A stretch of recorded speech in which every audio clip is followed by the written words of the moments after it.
Cleaner, এই সমস্ত মানুষগুলি এগুলি তারা খায়। যদি তাদের খাইতে দেওয়া না হয় তাহলে তারা উচ্ছৃঙ্খল হবে এবং তারা নানান রকমের সন্ত্রাসে লিপ্ত হবে।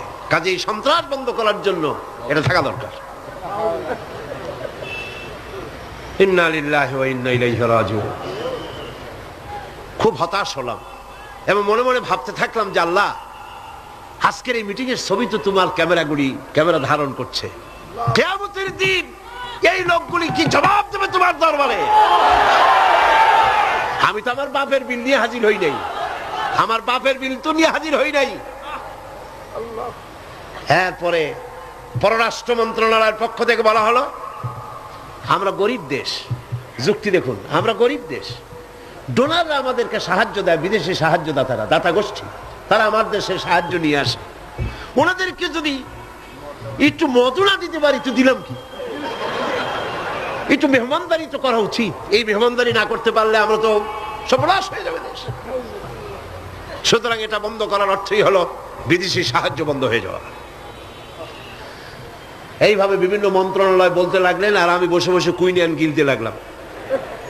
সর্বশেষ ইসলামী ফাউন্ডেশন সভাপতি সাহেব বললেন, ইসলামী ফাউন্ডেশনের ডিজি সাহেব, তার নামের এক একটা মৌলানা লাগানো আছে। তিনি বললেন, মৌলানা সাহেব আপনি বলেন। আমি এই লোকটার চেহারা জীবনে দেখি নাই, ওই প্রথম দেখলাম। আমি ভাবলাম অন্তত সে যাই হোক, নামের আগে যখন একটা মৌলানা আছে, জি, তাহলে উনি এই বিলের পক্ষে কথা বলবেন, আমার ধারণা হলো। কিন্তু সর্বনাশ, তিনি বললেন কি, আহা, চাকরি করতে গিয়ে মানুষ এইভাবে ইমান বিক্রি করে? অবাক হলাম আমি। চাকরি করতে গিয়ে মানুষ তার ইমান বেচে।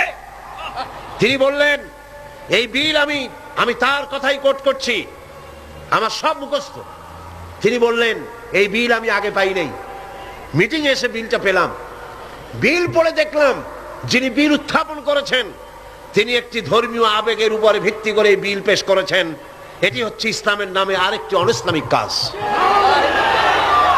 তিনি বললেন এইটা, এর কারণ হলো যুক্তি। শোনেন, যুক্তি, কত বড় আলেম তিনি, সোজা কথা। তিনি বলছেন যে আমার দেশে অমুসলিমরা আছে, আমার জন্য যেটা হারাম সেটা তাদের জন্য হালাল, আমাদের জন্য যেটা হালাল সেটা তাদের জন্য হারাম।